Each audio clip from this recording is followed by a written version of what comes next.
उनके साथ में जुड़ गए हैं, जो लिखते हैं, जो पुस्तक प्रकाशित करते हैं और जो उन पुस्तकों के प्रकाशन के माध्यम से इन सारे दृष्टिकोणों को हमारे सामने रखते हैं। हिम्मत जी एक विशिष्ट पत्रकार हैं। उन्होंने मेरी किताब भी छाप दी। मैं व्यंग्य लिखा करता था और वो व्यंग्य की किताब काक दृष्टि के नाम से हिम्मत जी ने छापी और स्वयं की किताब तो आ ही गई, लेकिन इसके अलावा जो और विषय हैं उन विषयों की बात है। इसलिए मैंने आज से हिम्मत जी को हिंदुस्तान के किताब साम्राज्य का एक हिस्सा बनाया। मैंने आपसे पहले ही कहा कि इस देश की हालत विचित्र हो गई है। अखबार समीक्षा छापते नहीं, नई किताबों के विज्ञापन आते नहीं, नई किताबों के बारे में लोगों को मालूम नहीं पड़ता, और सच बात यह है ना छप रही है ना ये सारे दृष्टिकोण की बातचीत। हिम्मत जी की इस किताब से मुझे अपनी 20 रोज पहले प्रकाशित किताब याद आ जाती है। 20 रोज पहले मेरी पुस्तक प्रकाशित हुई है, सामाजिक तथ्य,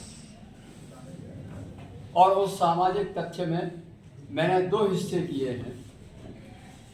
मैं केवल सूचना दे रहा हूँ। एक हिस्सा जो कि हिंदुस्तान के हालात के ऊपर बात करता है, दूसरा हिस्सा जो गुजर गए हैं, लोहिया हुए, गांधी हुए, जयप्रकाश नारायण हुए, उन सब का हिंदुस्तान के बारे में क्या सत्य है। और इसीलिए वो लेख कभी कभी मुझे अच्छा लगता है, क्या हमने हिंदुस्तान को समझा। एक पूरा लेख, क्या हमने हिंदुस्तान को समझा, और अगर समझा है तो क्या समझा है, किस तरीके से समझा है।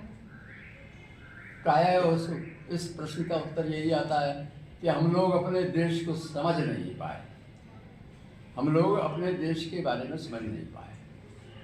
लेकिन हिम्मत जी ने तो जो भी समझा उसको अपनी किताब में डाला है। लोकतंत्र कैसा, क्या बात है, या लोकतंत्र के बाद में जो सामाजिक निर्णय हैं वो क्या हैं, और सामाजिक विषय के संदर्भ में सामाजिक आधारों को किस प्रकार से देखा है। मेरी किताब में ये सवाल उठाया गया है, और उसको उठाने के बाद में जो लेख मैंने डाले हैं उस किताब में, उसके ऊपर वो यही प्रश्न उठाते हैं, आखिर हम अपने देश को खुद कब समझेंगे। दूसरे लोग समझने के लिए तो बहुत सारे लोग आ गए हैं, सारे लोग कह रहे हैं ये है, ये है, ये है, ये है, इसमें ये शामिल है, इसमें ये शामिल है।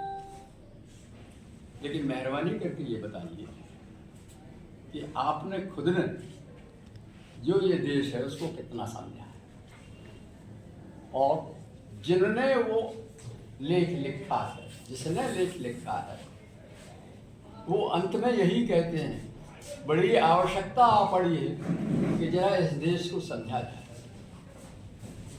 जो भी चीज़ें हैं उन चीज़ों को समझने की कोशिश की जाए। ये बात जो इस किताब में शामिल की गई। मैंने ये प्रसंग केवल इसलिए लिखा कि मेरी जो राइटिंग है या मैंने जो लिखा है वो हिम्मत जी के बहुत सारे प्रश्नों के साथ भी जुड़ गया। हिम्मत जी ने, एक बात बड़ी साफ है, सच का सामना कौन करेगा इस देश में? सच का सामना कौन करेगा? क्या पॉलिटिकल पार्टीज करेंगी? वो तो कर रही हैं, आप देख रहे हैं तमाशा कि किस तरीके से वो सच का सामना कर रही है। क्या आंदोलन करेंगे? आप खुद देख रहे हैं कि आंदोलन की बातचीत। और सच क्या है इसको भी कौन बताएगा?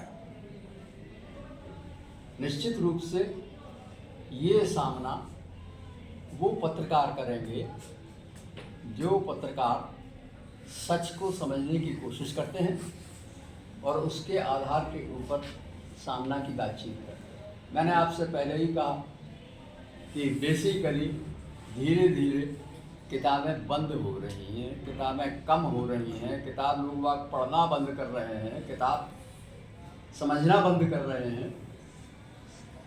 तो फिर सच का सामना कैसे होगा? फिर सच के सामने को हम कैसे लेंगे? पहल हिम्मत जी ने कर दी। वो उस सच को समाज उसका सामना करना चाहते हैं, उसको देखना। सामने का ये अर्थ नहीं है कि आप लाठी लेकर चलें, ये मैं नहीं कह रहा।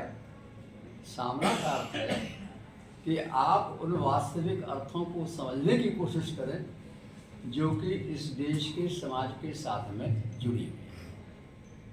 जब तक आप ये नहीं समझेंगे तब तक आप मूल रूप से उन चीज़ों को नहीं समझ पाएंगे जो चीज़ें हमको समझनी चाहिए। और मैंने आपको बताया कि सामाजिक तथ्य जो अभी 20 रोज पहले ही आई है, उसमें ये सवाल उठाया गया। इस सवाल को देख कभी मुझसे पूछा, कभी मुझसे पूछा कि इसमें आपने समाजवादी चिंतन को क्यों डाल दिया? असल में समाजवाद की एक परिभाषा है समता और संपन्नता। आप संपन्न होंगे, समता लाएंगे, और अगर समता लाएंगे तो इस देश में संपन्नता है।